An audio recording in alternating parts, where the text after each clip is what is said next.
Troy's an old school phone guy. He loves like an impromptu phone call. I appreciate it. Do you download custom ringtones, Troy? They're integrated now. They're integrated. That was a nice business for a while. It was a multi-billion-dollar business. Who didn't have a crazy fraud ringtone? When the ringtone era was going on, I always remember that with like AI forecasts, because somebody at Gartner or whatever was making these ridiculous 10-year forecasts for ringtones. The ringtone industry would just, because everything just continues, as it was. Yes, exactly. Yeah. That one day would be bigger than the automobile industry for sure. Didn't turn out that way.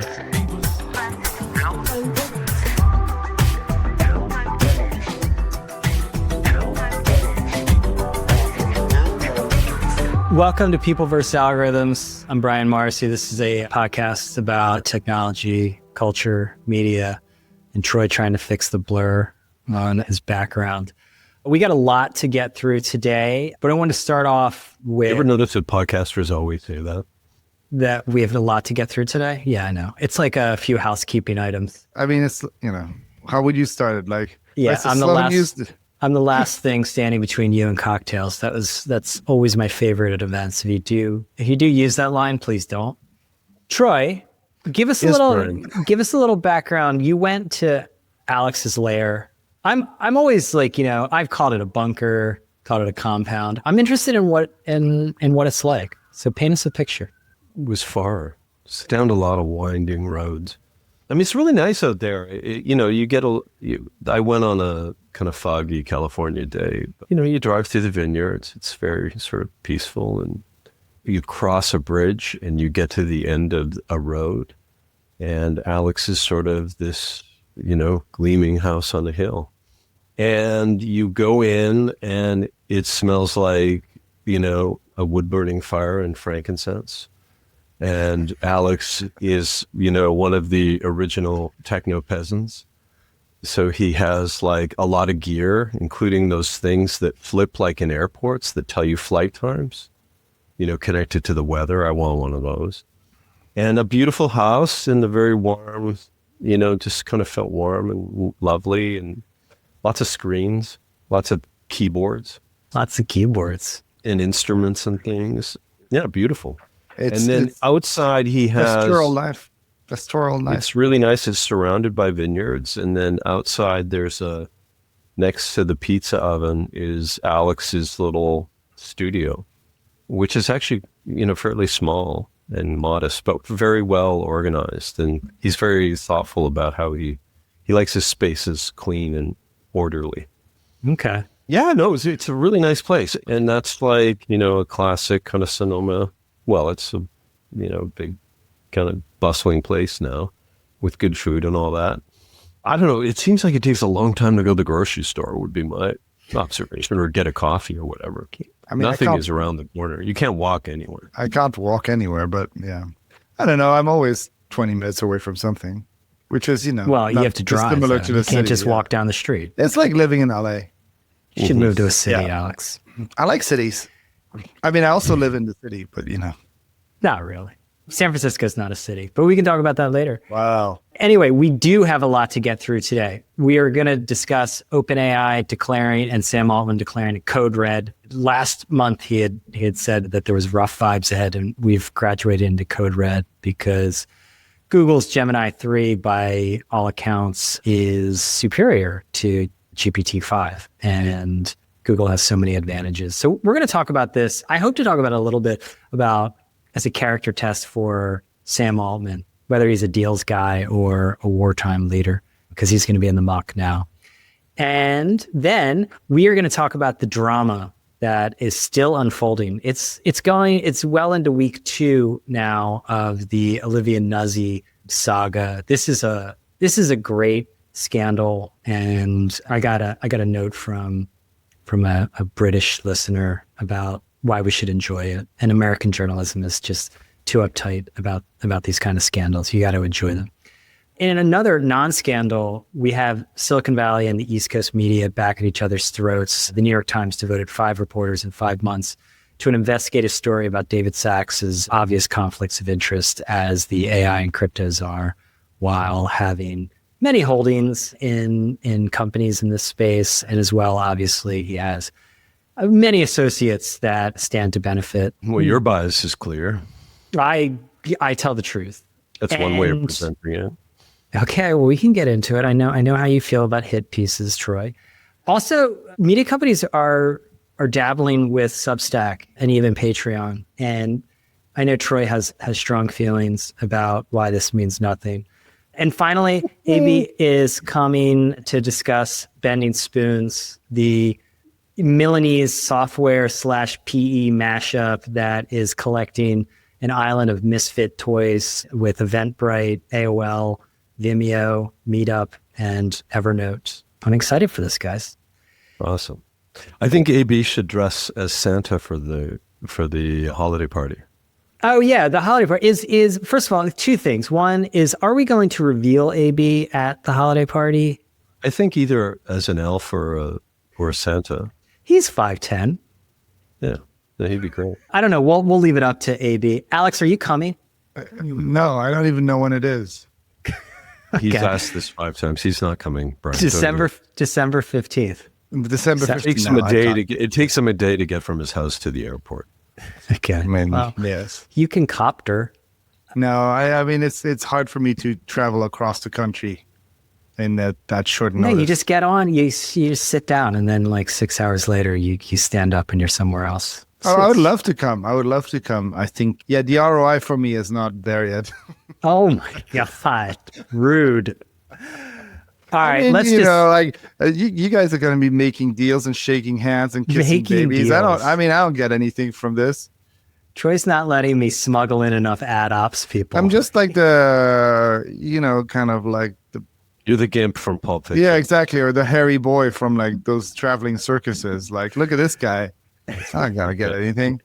So, hairy yeah. boy. Yeah. Although, I made this remark to my wife, the freaks at circuses always, I believe, get paid the most.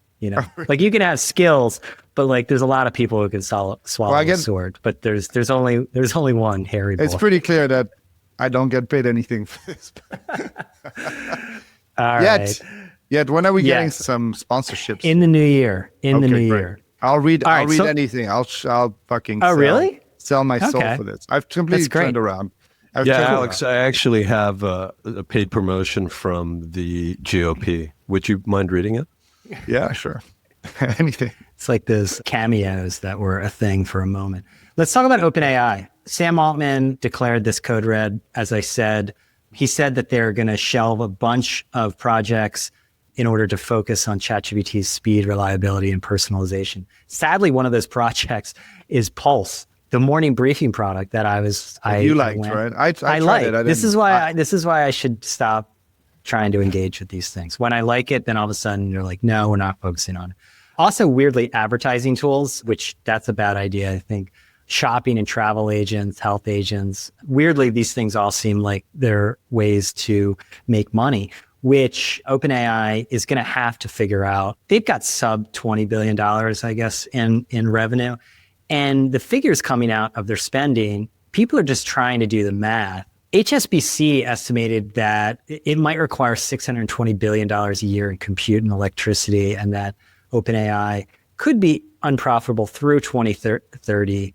The FT had a report on this that the data center plans could add up to 1.4 trillion over the next decade. These numbers are unbelievable. Banks are structuring $38 billion in loans to build new data centers for OpenAI. And obviously, when the CFO started talking about government backstops, that was a massive red flag. I'm interested. For those that are interested, I mean, there's the obvious sort of, citizen or journalistic skepticism at the scale of the numbers and all that. But I think we need to look beyond that. I think the Dario Amodei, how do you pronounce Dario's name? Amodei, the CEO and co-founder of Anthropic, did a good job at the DealBook Summit yesterday in New York, explaining how hard it is to forecast investment in data centers and compute, and how you are balancing the need to not deliver an inferior product and meet the needs of paying customers. In their case, their customers tend to be B2B, so there's a cleaner line to a kind of paid product. But forecast, because the revenue in the businesses is doubling every year. And if you go from 10 billion to 20 billion to 40 billion, et cetera, their COGS is compute, and you need it. And if you don't have it, you risk losing customers to competitors. The math of, trying to balance expected demand for a service against a 2-year build cycle on a data center is a tough one, is a tough, balancing act. And so, I sort of sympathize. These people are seeing insane demand for their products. While it's easy to engage in a lot of sort of obvious bubble talk, the fact is, I think that where America will do really well, actually, relative to other countries around the world, and I realize I'm going a little deep here, Brian, but it will be like, we talked about this last week. It's sort of a hustle culture, a hustle nation. And I think what you do see, irrespective of whether you win the LLM battle, I think America will do extremely well at the LLM integration battle, which is, the country's ability to kind of turn the hype into a next generation of products and an evolved kind of AI-driven economy, because that's what America ingests technology really well. Yeah. Okay. But at some point, to be simplistic, the numbers have to make sense. Well, right? yeah. And I think, that's what we've been saying is that, look, the technology is... Who's we? I think you have too. The technology is transformational. I don't think, I think there was a lot of talk in the beginning about is this all hype? I don't think it's all hype. I think that even if, the technology plateaued today, there's 10 years worth of innovation to build on top of it. You know what I mean? I think if anything, we've been kind of held back by these models changing every 5 minutes. So it's really hard to build on top of them. So I feel like you could have a bubble like you had one with the internet, where the internet was still a thing, but the way the infrastructure that was being built around it was maybe overbuilt or built too quickly, or there was overspending. I think that the main challenge with ChatGPT now, remember, right? Who was in a Code Red in 2022? That was Google, because of ChatGPT, right? And actually, these types of events are really great for big companies, right? These types of existential events, kind of focus these big companies who have been kind of coasting into more focus and more attention to what needs to be done. And it just proves that Google managed to catch up. Sam Altman is cutting all of these projects. Advertising is really interesting because that's the real one where they can generate the most money. I think they probably have made a ton of progress if they're pausing it, my guess. I don't think they're pausing it. I think the opposite. No, but that's what was announced. They did mention that they're pausing working on advertising tools. Non-core projects, specifically advertising, AI shopping agents, and the Pulse agent, and a few other things. So why did they come from my Pulse? I tried. I didn't love it. Here's the thing, right? The Sam Altman is worried because of the narrative. If the narrative is that there's no real differentiation between ChatGPT and Gemini and Claude, right? And it's in the margins, then it's going to be very hard to ask for more dollars to burn for another. Well, that's what I find interesting. As you know, Troy, I'm a narrative guy. Is using these code reds as both internal narratives to force change, speeding up, more focus, et cetera, and then also external narratives. Because we'll talk about the DealBook Summit and Sachs and all of this, but everyone has constituencies out there, and the number one constituency, it seems to me, for Sam Altman, beyond internally, is the investors. Because if the narrative turns to this is a bubble and this money is being wasted, this money is not fully committed. And if he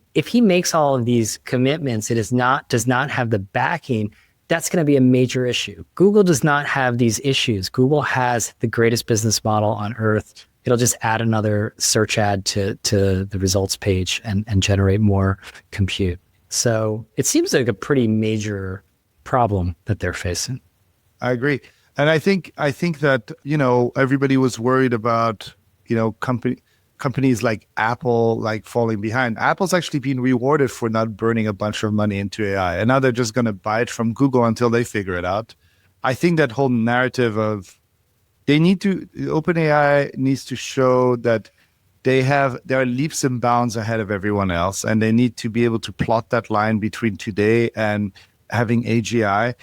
But I still think, the challenge remains that like they don't have the infrastructure in place to capture the value that's being generated by this thing. Like what Google managed to do is that they created such an engine for capturing the value. Like people wanted to go to the internet for knowledge and information and entertainment, and they built the perfect engine for capturing the value that you get out of that, getting a little bit of everything, right? Like from every transaction. I don't think OpenAI is anywhere close to that. And like I said before, like even if they built an LLM that like helps, GlaxoSmithKline like generate a cure for cancer, they're not gonna make, $10 every shot on that. Like that's not how these things work. I think just to be clear about it, it's really a 2-horse race. And in the last 6 months, Anthropic has been increasingly clear about their focus on B2B verticals. Code is where they lead today, TBD on how well generalized LLMs can how well they can compete with what is today an advantage in their coding tools. But this is a race between Google and OpenAI to become the kind of effectively the Kleenex AI for consumers. And ChatGPT has a huge lead, I think, in pure chat. And I think that there is a lot, at least for me personally, a lot of subtle differentiation in the kind of qualitative aspects of the chat service. It's like, how does it respond to me? How fast is it? What is its personality? How well does it remember conversations that we've had before? And then I think there's sort of features that you layer on top of it, maybe things like Pulse, which is essentially a modernization of Google notifications. But, things like, integration into chat, things like the way that it presents, product information, things that make it more useful to, people with different kind of vertical interests. I mean, just their Mac app integration is way the Mac superior. thing, that's a good example, the quality and speed of the app. So I think that there's a lot of terrain in just making it a great LLM product. But this is in no way I don't think that can generate the amount of money that they're looking at burning. Like that's now. I think the metric, Alex, isn't about money. It's their 800 million users. Sure. But Google has Google and Apple, and now Google through Apple potentially with that LLM deal has billions of users, right? Ready to be pressed a single button through vertical integration. And they also have wildly profitable businesses. They also have wildly profitable businesses. Yeah, it's true. But if the money down the line is big enough, they'll get financing. I think the Apple thing is a good point but to date, by the way, I don't use my LLM by going through an Apple interface. I use it by using an app directly. Right. And I used to use Netscape. And at some point I gave up and I used Internet Explorer. Right. Well, that's become a little bit of a meme. Fred Wilson, he's a good writer, by the way. Fred has always been a good writer. Freddie to the point. Yeah. He doesn't write too long. No, it's nice. He's been around the block for a long time. And he wrote that this could be, if not a replay, very similar to what happened with Netscape and Microsoft back in the 90s. And that Netscape was the innovator and it just got swamped by Microsoft because Microsoft had all the distribution. They had all of the levers that they could pull. I would say look at how if this was a game of Risk or something, look at how they're cornered. They've got Google like showing kind of like model kind of like competency that's similar to them with that vertical integration. They got Apple that literally like just stepped away from it and said, we're not going to burn so much money. We're just going to use Google stuff because we already have a deal with them. And they've got Anthropic that also have like a great model that actually beats them in coding. And Anthropic has kind of floated that they're going to go public and likely go public before OpenAI, being able to generate more cash and more attention. Also, go public. Guess who's gonna have the hiring advantage when you start going public, right? Actually, the Krishna Rao is their CFO. He used to work with me at Airbnb. He's a great guy, and I'm excited for them because I actually like Anthropic better than OpenAI in some ways. So I don't know. I think it's a hard time to be Sam Altman, and you're gonna have to see if, like you say, if he's gonna be a great. Yeah, wartime I'm hero. interested to see because I'm about the drama, right? Like, Yeah, I it's want to gotta see if the deals guy can be the wartime general. You know, someone like Mark Zuckerberg has always stepped up. I mean, he has his flaws, let's be real, but he's stepped up when his back's been against the wall and has delivered. And I think that's the test of a good leader. I don't think Sam Altman has a long track record of leading large companies in competitive markets. No offense to his time at Looped or Y Combinator, you know? No, I mean, he's a fending deals off guy. Jason Calacanis's incubator. I mean, Sam, I read that's today that Sam wants a rocket company for Christmas.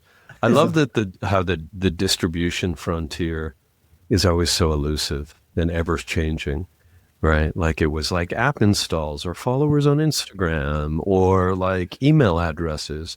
Now the distribution frontier is rockets and satellites. Yeah. Well, you had mentioned like Elon Musk was on yet another podcast. I'd never heard of this podcast. I guess it's like a very popular podcast in India. How does that guy, he does an hour and a half podcast every day. He went from that podcast to the Rogan podcast. Yeah. Also, he tweets all the time and then plays video games. But he's apparently the busiest, smartest genius in the world. So I love Elon. But yeah, he's definitely an interesting He's character. something. But he had basically said that the only thing that matters is AI chips and robotics, which I found it's such engineering brain. Well, you know what I love about that is that my strategy is going to be to plot you on one end of a continuum and then Elon on the other. And Elon believes that it's like chips making algorithms, making robots, making chips, making algorithms, making robots. Repeat, nothing else matters. You won't have to work. Everybody will be rich. everybody will be happy, like Elon, having fulfilling life and normal there human will be no relationships. competitive. Yeah, exactly. Does he We'll all seriously have lots believe of this? kids. Like, I And get that then- people tell narratives to themselves, but does he really believe this? I don't know. I think he Says it. makes himself Okay. believe it. I think he Psychs makes himself himself I believe think it. that the currency when you're Elon Musk is about, making bold claims about the future. So you double down on that. That's what you do. And I think, and you'll make this point later, is that these kind of gnarly system thinkers that believed in closed loop systems and optimization are really good at a lot of things. And they're good at manufacturing and improving rockets and all that stuff. But they tend to kind of become, white supremacists. It's like a really bad Greek tragedy. Speaking of Greek tragedies, let's talk about David Sachs against the New York Times. The New York Times, as I said, assigned 5 reporters over 5 months to come up with a mostly anodyne piece about the obvious conflicts of interest of having a guy who's hip deep in Silicon Valley run AI and crypto policy. And I don't think this is quote unquote biased, as you said, Troy, because it's literally the point. Like if you bring someone from an industry into this government role and they do not fully divest themselves of investments, it's just a different model. You could go and you can get some academic or policy wonk and you can put them in the position, or you can have one of Chamath's men in the arena or whatever, take a break like Cincinnatus, put down his plow, go into government for a while. And of course, if David Sachs is going to be successful in his government role, David Sachs is going to be successful in his private role, and his friends are going to be successful too. That seems pretty obvious to me. I want someone to write a hit piece on you. Okay. A. B. I want you to reread the headline of that article because that's what 90% of the people read. Okay. It's all about the headline. It's all about the headline. What was the Silicon headline Valley's again? man in the White House is benefiting himself and his friends. That he's No one is disputing any facts. No. Just let me. Okay, keep going. No, go ahead. I was saying, I was going to just say, I agree with you that this article definitely wasn't a scoop, because if anybody's been listening to the All In podcast, you would have all known that he was benefiting himself and his friends from his role in the White House. Guys, the presentation of anything positive on from people on the right is so unpalatable to journalists on the left that they can't Use your words, present Troy. Come on. anything in a balanced way. Okay. And Can I make my point? I get it, Brian. The press the press has a job to play, and they are naturally oppositional, and this is an important check in the system. You're using, right? But the reason that we put people, I don't understand what you disagree with, Troy, about in the article. Did you read anything and go like, that's not true? There's nothing untrue in the article. It's not about whether it's true or not. Right? That's interesting. It's how it's presented. And by the way, I actually think it was pretty anodyne and soft. Like, I don't understand. Yeah. I mean, by the way, good for the sponsorship headline, man. What are you talking about? What do people walk away from the article with? Do you think they go through it and say, is this... Wait, Troy, have you listened to the All In podcast? Yeah, it's fair and they literally joke about wetting their beaks, and now they're wetting their beaks in the White House. I mean, come on.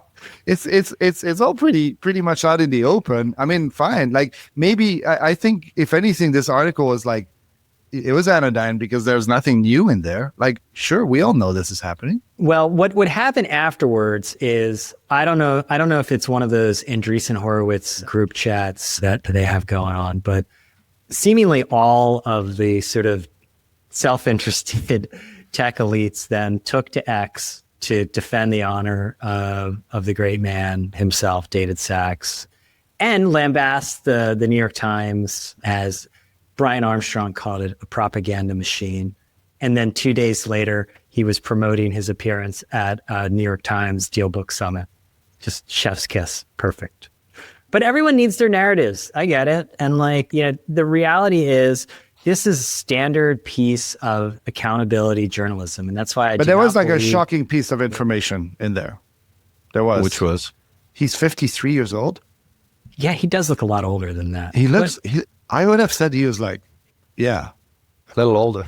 That's petty. It is petty, but it's just like I was you should go work at the New York Times. He can take it. What did you? It's just like listen, Zaslav and now Sachs. Like the thing that you have to understand, Troy, is that maybe what Brian and I are responding to is the fact that this is like shaking a red flag in front of a bull right now, and I don't know why. They put 10 journalists on a guy to dig up a bunch of crap. It was 5. And the headline is basically piggies at the trough. I think that it doesn't say oink, oink. There is nothing redeeming in. Why do you have an SGE? You have SGE because many bureaucrats are clueless as to the ways of the kind of industrial system in any given vertical and how things work and the expertise. It's really great when we can get more people from business in government that are pragmatic, that understand the players, that can help accelerate an industry. Here's an idea. And so, How about make the argument? It's not going to change anything, guys. It's just... I just don't think that it's responsible to your audience for the New York Times. Really? I really don't. I think I disagree because, this is the role. I mean, the press is going to be adversarial. These people keep talking about that man in the arena. Wait, is that what they're supposed to do? Be adversarial? If you're going to enter government, you're going to have scrutiny. And we are marrying private enterprise and government like we have not done in a century or more. And we need that kind of oversight. The article got so defanged. You can tell that Sachs completely lawyered up, and that this was the reason it took 5 months is because of the legal wrangling, and so much stuff got taken out of that piece. It's obvious when you read. It's obvious when you read these kind of pieces when they've gotten butchered.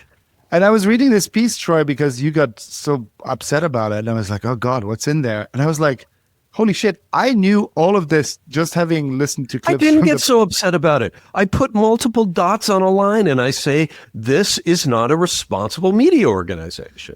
And I think they can do better. I mean, the New York Times I'm not advocating for Trump, but the New York Times, look at the sleepy old man. Suddenly they're really interested in the energy levels and mental health of the president, when they neglected it for 4 years, when Biden was literally dying on the job. It's ridiculous. Well, I mean, they cannot see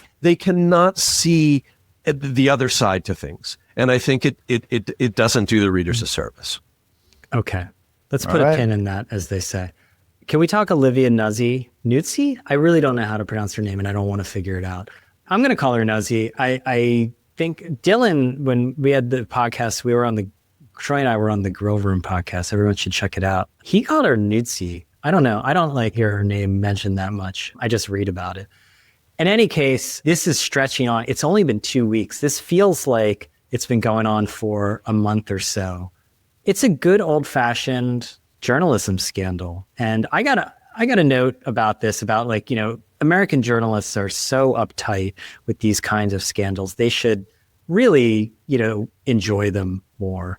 And as this stretches on, her ex-fiance, Ryan Lizza, is posting a serialized takes on Substack with his side of the story and what he saw in his relationship with Olivia Nuzzi. Nobody's coming out of this looking really good. It is a fun story, I think. Vanity Fair is going to be, it looks like they're going to be parting ways with her. I mean, she's made for a sort of independent path anyway. I'm kind of surprised this has lasted as long as it has. Usually stories like this kind of fade away pretty quickly nowadays, but it continues. All right. Well, it's really great when life imitates art with so much fidelity. And clearly these are disgusting people. Ryan Lizza is a disgusting person. Who are we talking about? I mean, a multi-part narrative behind a paywall, taking down your ex. It's I mean, you're a disgusting person. And she's like a tragic weirdo. Did you see her? She did a podcast with Tim Miller from The Bulwark. And yeah, she broke down in the middle of it. She's emerging from this as a strange character, I would say. The reviews for the book are scathing. I was never a real big fan of her writing. There were a lot of people who thought that she had great voice and all of this and she had energy to her writing. But she also wrote the book on her phone, which I found very interesting. And Incredible. She was on, and I write a little bit on my phone, but she did a Feed Me Q&A. I mean, that's just so arrogant. But listen, that's like saying, I wrote it on my watch because I don't really need a big screen to get all my brilliant thoughts out of my head. Well, let me explain, because she was asked by a Feed Me reader, why did you write this book on your phone? What are the benefits of this? Great question. And she said she always writes on her phone. And then she said this, it is an extension of the cloud of my consciousness. Which I really was going along there until she said that, and now that. Well, I think the biggest tragedy is we're wasting your last 12 minutes on this. Well, I mean, all right, we don't have to talk about here's what I'm gonna say in my last 12 minutes. It's probably lasting long because it's the most interesting story in media, and guys, we know it's true, okay? Because it's got all this stuff going on. Also, why the hate for that guy that wrote that 12-part article behind a paywall? Isn't that the new way of writing a tell-all memoir? That happens all the time. The other side, celebrities write these memoirs about their relationships, and then they sell a fucking book. Same thing. I mean, I guess this was true in England before, but media reporting has become like sports reporting. There used to be David Carr at the New York Times and a couple of other media reporters. Now there's hundreds of them, including us, because we all talk about the things that we do online, and media is now communication and all the things that wrap around us. So there's no shortage of prognosticators reporting on these main characters. Yes. And it really is a perfect thing. I mean, everything's turning it most interesting thing. Elon is right about that. And so it's a nice little drama. Brian likes it. I didn't subscribe though, Brian. If you could forward it to me, I'd appreciate it. What, to Ryan Lizza? I'm just reading the screen grabs that are on X. Oh yeah, wow. Me too. You guys are just pirating content. Great. This is the do not pay for your content. Although, I do think that there is something about this paywall approach, because Ben Dreyfuss, Richard Dreyfuss's son, dropped a family why he doesn't talk to his father post, and he just paywalled it. It's if you want the dirty laundry of the Dreyfuss family, you're going to have to fork up and and hopefully I not really remember think to that's cancel. turning into the new book, right? Like the kind of the tell-all book. You have to have the format and get a ghostwriter. And you have recurring revenue. Yeah, you Troy, get recurring. respect the optimization. Yeah, man. Okay. Respect the hustle. All right, AB is here. Well, let's I want to bring you in with the DealBook Summit went down yesterday. And what's funny to me is, first of all, I think DealBook is, I know Alex has to go. He's got a hard stop. All right, see you guys. I have to run. Go, Alex. All right, bye. DealBook I think is a really interesting property in that, like, when media is always talking about what they're going to do next and personalities and do we join Substack, maybe you need to build more deal books. It's fronted by a personality, in quotes, with Andrew Ross Sorkin. It's almost like a business partnership with talent, right? And it's a franchise. They had their DealBook Summit, and everyone who hates the New York Times, all these people, they were there. Alex Karp can't stand the New York Times. He was speaking there. Scott Besson went there to insult the New York Times. They all did. The interesting thing, though, about what, the sort of Trump loosening of culture is that guys like Alex Karp and Besson and others feel like they can actually say what they want to say publicly.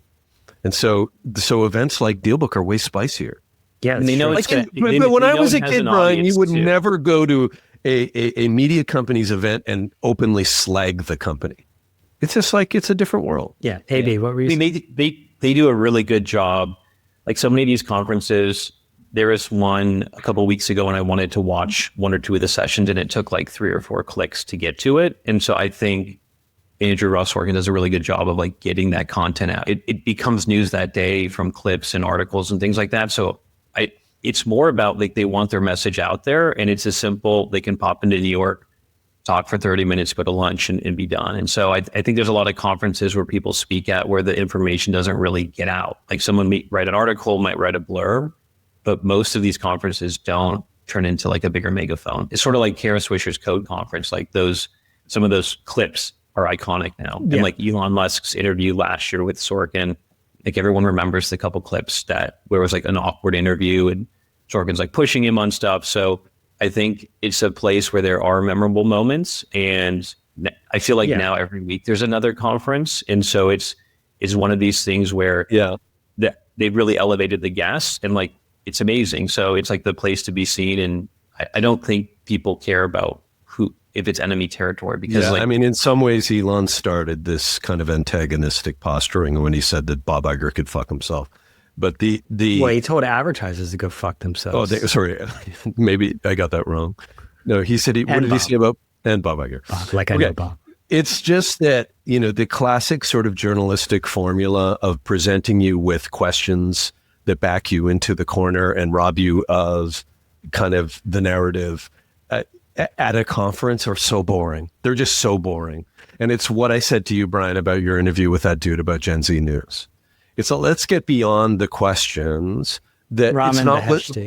It's just that there's a politeness, right? That kind of like I lose interest, and I thought that Alex Karp is like a kind of autistic, frenetic big mouth, but like he just like he took the stage away from Sorkin, and he didn't respond to his questions.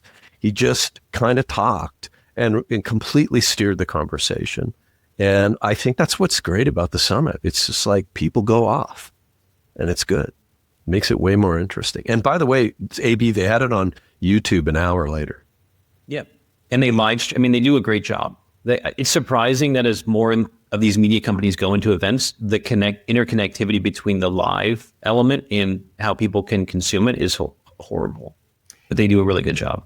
Yeah, and they do a good job pulling off something that I think most want to pull off, but is really difficult to pull off, which is making it quote unquote live journalism, right? Because they do have, like, the code conferences were about breaking news, right? It was all about breaking news. It's difficult to do that, and there's different types of event formats. Like live journalism is very difficult to pull off, and it's hard to make a really big business out of it. So you see events, most events, particularly when they intersect with business, are about matching up a buy and a sell side at the end of the day. The stuff on stage is mostly just to orient the show. But DealBook is different. And most public company CEOs have to follow a script, right? So even at Code, when Kara interviewed, half the people just followed the same talking points. Luckily, there was some audience questions that would push people to try to throw them off. But I think there's ideas behind the selections of guests of, even if they are public company CEOs, they're not going to talk the 5 talking points that the IR person wants them to say. I mean, Palantir is a public company, right? Yeah. But he'll go, like Elon will go off script. Palantir will go off script. The best one I saw was the first All-In Summit I went to in Miami, in Palmer Luckey. That in and of itself is very revealing. Yeah. You went to an All-In Summit in Miami. Jesus, I didn't know that. You didn't actually ever tell me that. It's like Mad Libs. The best thing is, it's like going almost to like a, well, I don't know if it's more like Comic-Con or like a franchising summit. Yeah. It says something about a person. It's like going to a fish show. it was the first one. It was before everybody knew about the podcast-ish. But the best thing is Palmer Luckey gave his talk and then spent 30 minutes. Basically, he stopped and then he said, okay, I don't know if I should do this, but I'm about to. And he spent 30 minutes basically tearing down Jason Kalganis. It was wild. Yeah, that he was basically said, like, you're a piece of shit. Luckily, I have the money and the power to rebuild my reputation. But if you would have done this to someone that didn't have that, because Jason basically went after him with all these ad hominem attacks when he donated that, whatever, $10,000 to the Trump billboard. So they got him fought, like kept sort of egging on the whole Facebook issue. So yeah, it was fun. It's memorable. Good. Just a quick question on Alex Karp. Why is he ubiquitous? Like, I don't get it. Like, they're government contractors. So is this just for like investors because they're going to start to be like, whoa, this is like incredibly overvalued. So he has to keep this narrative going about them being an AI company, blah, blah, blah, instead of it's just like they're regular. I don't know if it's that or his kind of mission. Like he's on a mission. I just think he says, interesting to my point about most public company CEOs, is the worst thing for them to do is to go onto an editorial, like in an interview, say something wrong and have the stock drop, right? And so they're very guarded. They'll sometimes let their hair down. Some of these investor conferences that are more, even though some of the transcripts have to still be released. So I think with him, it's a character. And so he'll say crazy things. He doesn't wear his shoes. It is part of who he is. But yesterday he said repeatedly, I have lots of points of view. I want to navigate what I say closer to the things I believe rather than the things they tell me I need to say to you. I have 11 million followers, basically hardcore people that believe in what in what I'm doing, and they'll support me. And that, you may hate me now, but you're not going to hate me later. Is this a new sort of archetype of CEO that is not this? Because I always think, pendulums swing too far, and CEOs, like you said, like always incredibly cautious, always on message, always going off talking points, like really boring. And now we've arrived at the point where, Elon Musk is the most famous man in the world. And there's a lot of people imitating him. There's a lot of people imitating Trump, honestly. There's a lot of politicians you see. You pattern match the things that work. And is this like a new archetype? Because it seems like, Troy, you're saying, okay, well, this is just his personality and he's on a mission. I guess other people are not on a mission. But I just wonder, like, the effectiveness of this as far as building shareholder value. I mean, I think there's alignment between his mission and the success of his company, in that his two pillars of his mission are protection through strength and closing the borders. And the Palantir offering supports both of those around the world. I think that being famous is seductive and addictive, and he wrote a book and people talk about him and he has all these followers. So I think that part of it is it's the seduction of his, that brand of fame.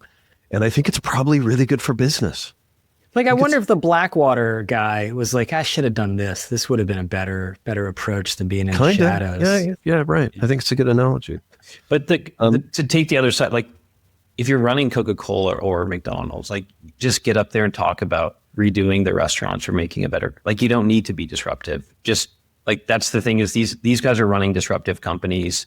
Palantir scooping up all of our data, and at some point it'll probably turn into like a Black Mirror episode. So they can be crazier because their companies are a bit crazier. But if for most CEOs that are running a business that's like steady state and they're just reporting month over month or quarter over quarter increases and trying to improve efficiencies and getting EBITDA margin increases, being crazy freaks people out because they don't want disruption. They just want you to keep, depending on the industry they're in. They want free cash flow. They don't want disruption. Yeah, I mean, that's what you let the CMO go do and be crazy. And the CEO just needs to be like, everything's working. All right, let's talk about bending spoons. So do you want to go there, or do you want to go to my media rant before we go to bending spoons? Oh, okay. I didn't know. Like, what's your media rant? Oh, is this continuity? A little bit, yeah. Or did you want to do that later? No. Can we? I think there's an interesting segue to bending spoons, because what the CEO, the founder says versus what they're doing are two different things. So it kind of ties into this, how you show up.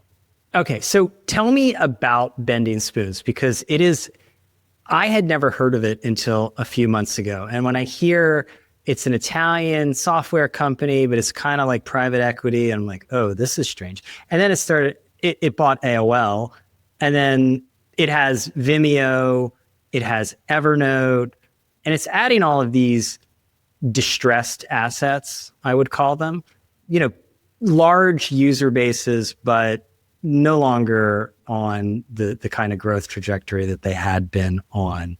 And it gets a lot of attention, and it seems like it's very successful. Can you break down the model for us, AB? Yeah. I mean, they've acquired, like you said, they've acquired all these brands that we recognize from 10 or 20 years ago. I think that sometimes it confuses the picture. So when people hear AOL, they go, oh, that's like, are they going to turn it around? And to me, it's a business that they got for a great multiple, and it has subscribers that only churn when they die. And so it's like, it's a big business. It offers products and services that people want. It targets a certain demographic. Well, let's not talk about the merits of AOL. Talk about the strategy of bending spoon. The strategy of bending spoons. So this is where there's like a little bit of duplicity, and not in like a negative way, but basically Luca Ferrari. And someone had told me that he was connected to the Ferrari family. And then I asked ChatGPT, and it said, no, Ferrari is just a very ubiquitous name in Italy, last name. And Isn't so what he says to the market, Agnelli family that owns Ferrari? Yeah. I don't know. Go on. No, there's a Ferrari. But so what he says to the market is, we're buying these businesses and we're infusing them with better tech, better user experiences to increase the user base. What they're actually doing, which is totally fine, is they're buying these businesses at low multiples. And when you buy a business at a lower EBITDA multiple, like, you don't need a lot of growth. You just need to like not have it decline too much to have a really profitable and viable investment.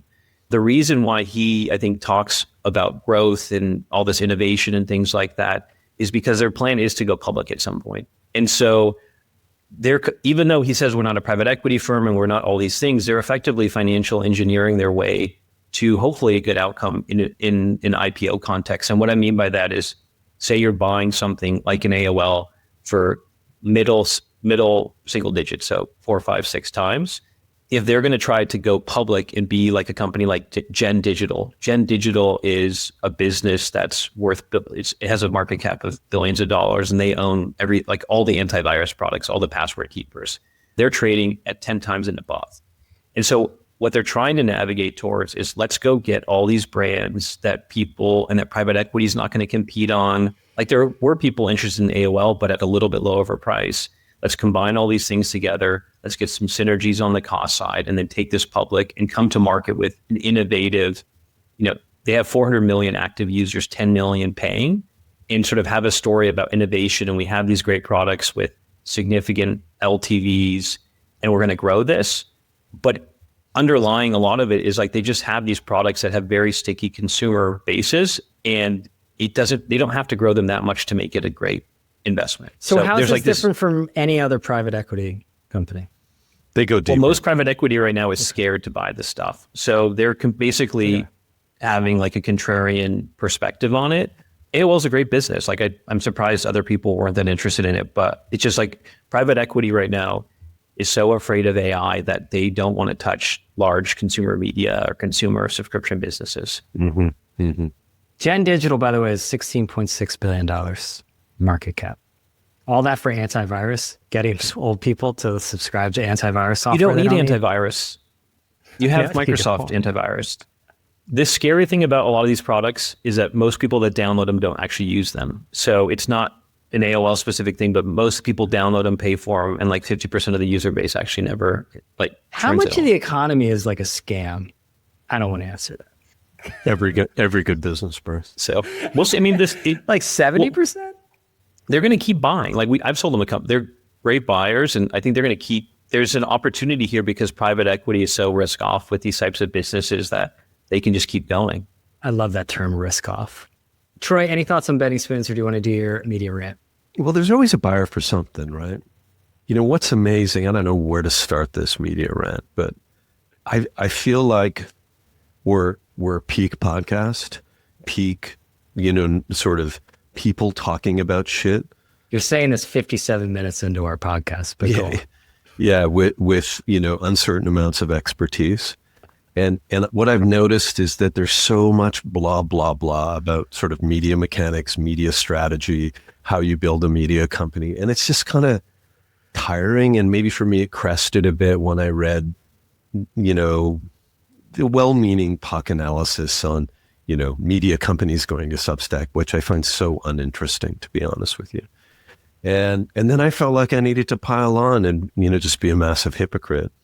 It just struck me that there's so much of all the things that we say around media strategy, like, you're losing market power, your brands once were bundles, now they're fragmented, paywalls discourage curiosity, they only work for the inevitable, of course platforms act in their own interest, advertising has found a better way than you.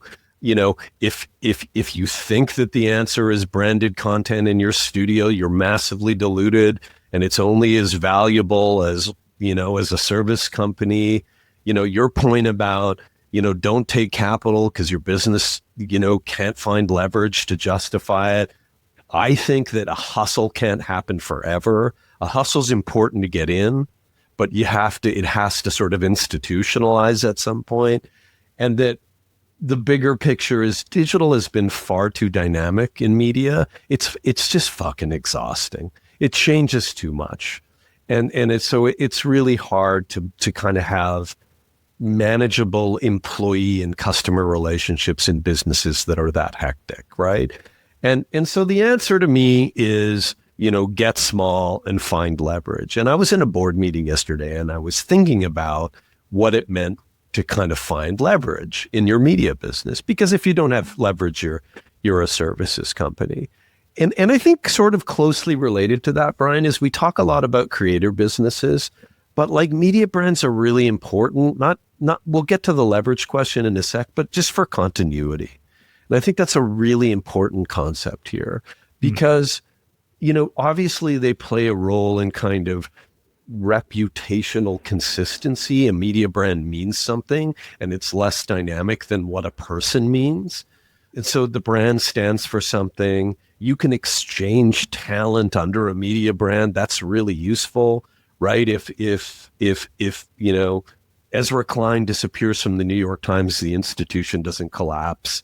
It can evolve as a system because there's lots of people working to help it evolve with operational skills. Brands have institutional relationships, right? Like my media company does business with Procter & Gamble, not me as an individual, right? And they have that kind of repeatable monetization mechanism and that stability. And so I think it's important to remember in all of this that media brands play a really important institutional role, would be one kind of observation. The second is, where does leverage come from to build a media brand? And I think that the following, and you can add on to this list, but today, you made a point the other day that I found shocking. And it's like your email list doesn't matter, which is a crazy idea, right? Because it was the last vestige of distribution control, right? Because we used to think it was the number of people that came to our website or the number of copies we sold on a newsstand or the number, however we distributed our products. And increasingly, it just doesn't matter. For a while, it was followers on Instagram or whatever. Maybe it's the size of your YouTube channel.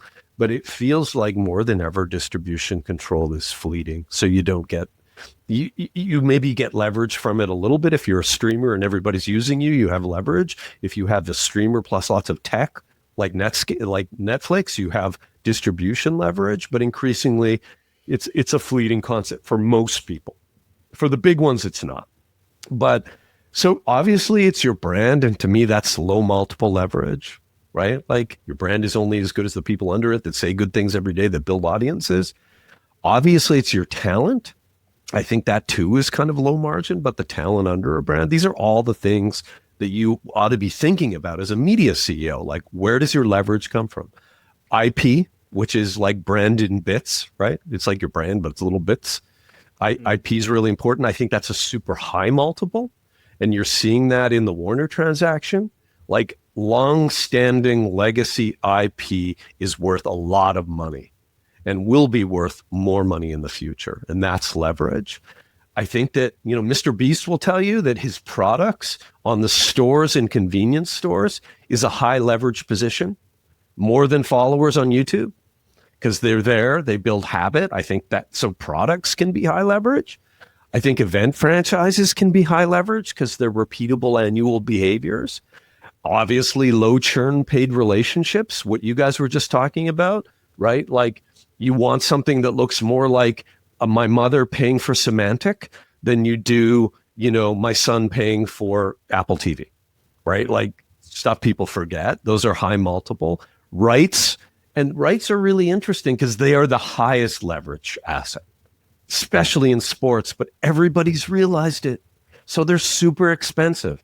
So they're massively high leverage, but they're almost unaffordable unless you have wildly predictable distribution to support them. And then underneath of that, you have all those little mechanical things that we talked about, like email lists. So I think that it raises just a lot of questions for me. Yeah. And the questions are like, I got a pitch yesterday to buy some YouTube channels, right? Like, is a good YouTube channel leverage? How long does that leverage last? How do you preserve it, right? Is your old media brand Forbes? Forbes lost their CEO this week. Maybe they'll sell the company. Not Forbes, Fortune. Fortune. Is your old media brand leverage? You call it glue factory leverage, Brian, but maybe it is leverage, right? Is your print mag leverage? Absolutely not, right? Is your sales team leverage? Sure can be if it's big, right? Like if it's big and sophisticated and attached to lots of operational complexity. And bottom line, can you win at distribution in the future? I think those are all the questions that are around media. And it's just it's a time that basically you just don't want to invest in media for the most part. But AB, where is it seems like there's going to be a lot of assets available at fire sale prices in the coming couple of years. Sure. Everything's for sale. Everything is always for sale, right? Yeah. But I think when you look at the trajectory of particularly businesses that rely on web pages, it's not great. So I would assume that there's going to be opportunities for canny financializers to get. It sounds like Bending Spoons is one that likes good assets at great prices, and there's going to be a lot of great prices out there, right? Yeah, I mean, I think unfortunately the enterprise value, like in these sale opportunities, the value creation. We've talked about this before, but it's like it is the glue factory. It's like you're going to buy a good brand, but the dilution of the content quality has to happen to bring down your costs and sort of to eke out any future value. You're not going to buy something and then turn on events and turn on this magic to create extra profit. It's just not going to happen. It's like, to Troy's point, the tech companies have taken over distribution and monetization. And so sure, there's all these new media ideas, but the reality is so much of the advertising is controlled by a few people now. And so it's really tough to have a new idea that's differentiated and make a lot of money and create a lot of value. So it kind of feels like when you go to the mall and you see something that's 60% off and you buy it because it's on sale, but then you never use it. It's like, just because things are so cheap doesn't mean that there's an opportunity there. Right. Okay. Because that's why I came back after that long conversation you did, Brian. It was good with honestly it was because the email you wrote on Gen Z News, I enjoyed a lot. Okay, thank you. I just came away from it thinking, can you build continuity And do you have a reasonable monetization strategy? And this is Caliber. This is a sort of Gen Z news startup. It has a few that different assets. that primarily uses platforms for distribution, right? And this is a very bad track record, which I discussed with Raman about people. The last generation was millennials. You had a long list, startups. by the way, in your email. It's amazing how many millennial news startups there were, and none of them worked. List them. Maybe Morning Brew worked. Okay, but just think of this is a good. Some of this stuff is just so simple. So why are media companies going to Substack? It's a free ESP. So instead of paying MailChimp, just go to Substack and it's free. Why does young people news fail? Because there's no advertisers. Just turn on Fox News. The pharma companies take up 75% of the space. Right there, but they're the young people's, the advertising segment's traditionally robust. It is, but different. I don't think I get what you're saying, but I don't know if they want that adjacency. I don't know if those advertisers want to be next to the news product or want to be next to cooler shows and things like that. And so, no, they don't. That's what. Because if you say, why did these companies fail? Maybe they couldn't garner the right audience or they didn't have the right advertisers. It's both, right? I mean, first, it's you need one to get the other, right? You're not necessarily going to get the other. But, if you don't attract Gen Z, then you don't have any chance to monetize. Yeah. But there's not been a consistent news brand for young people ever, right? MTV News? I don't know, kind of. But do young people even care about news? I mean, they care about issues. So, no, I mean, there was this Gen Z news survey, and they're all it's all bad news for institutional media. I mean, they don't trust them as much as they do just random social media influencers. Show me where you have a little continuity. Show me where you have a little leverage, and show me a monetization strategy that isn't based on pure hustle. And you will find a multiple for the business, and I'll be interested in it. But I think those are few and far between. I was interested in the comment you made yesterday, Brian, to say that if you were going to run for governor of Miami and were to give up on the rebooting, the value of rebooting would be zero.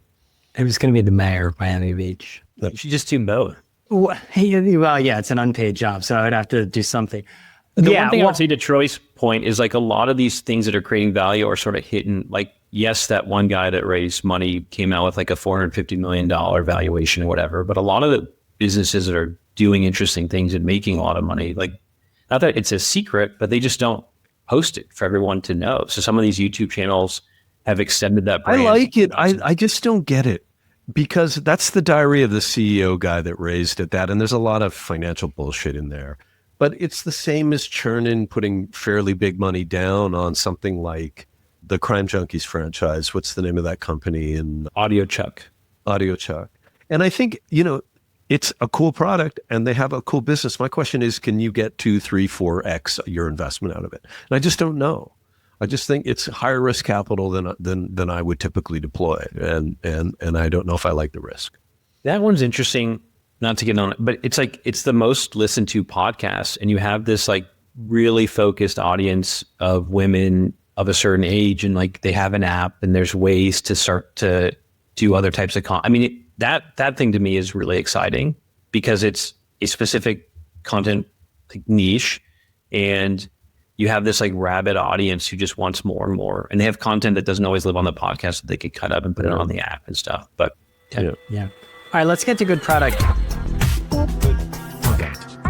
By the way, kudos to you, AB, for using women of a certain age. I thought that had gone by the wayside. I like that you're still using it. That means middle-aged women. Let's talk about modern marvels for a minute, right? Under good products. So, and I hesitate to bring up Waymo, but I'm more interested in robots. There was a time we might have considered a dishwasher or a washer and dryer robots, right?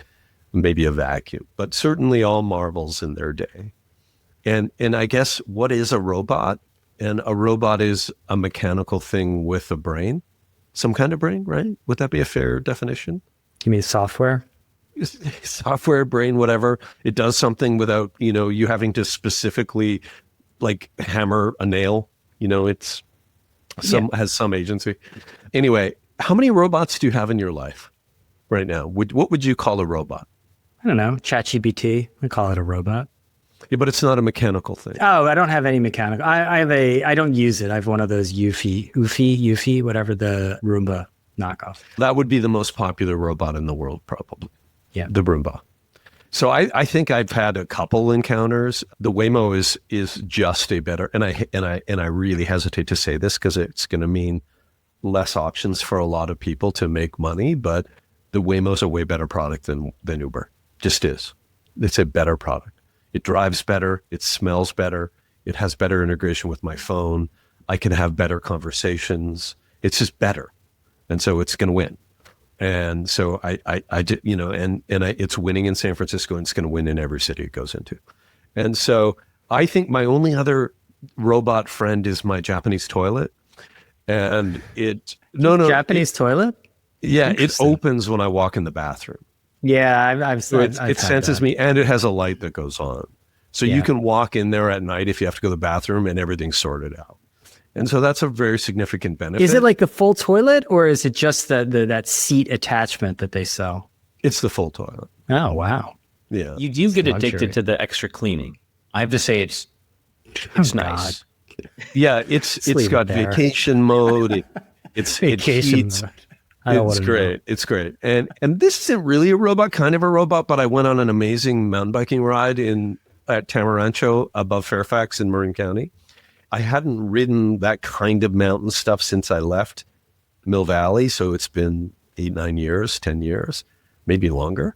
I've been an advocate of e-bikes since the beginning. I've had all the specialized e-bikes, mountain bikes. And so 7 years later now, we have Trek Fuel Plus, which has got this thing called an EQ motor. They're not making their own motors. They're using this German company. It's completely silent. The bike weighs 43 pounds. It's like a, full suspension, large mountain bike. It lets you do harder stuff, do, much more ambitious terrain and go for longer.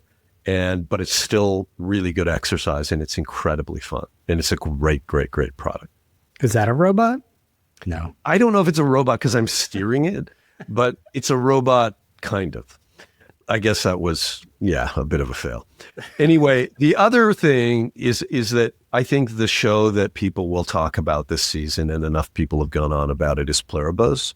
And it shows the other side of, loss of individuality and, the value of suffering as a human being and earning stuff rather than having it given to you.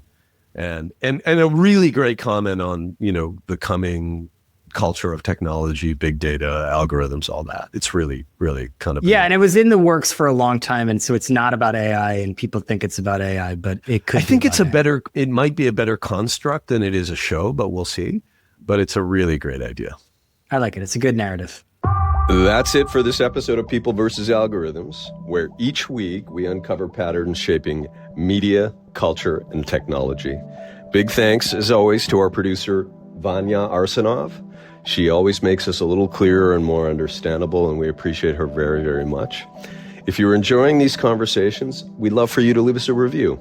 It helps us get the word out and keeps our community growing. Remember, you can find People vs. Algorithms on Apple Podcasts, on Spotify, and now on YouTube. Thanks for listening, and we'll see you again next week. All right, let's leave it there. Thanks, guys. All right.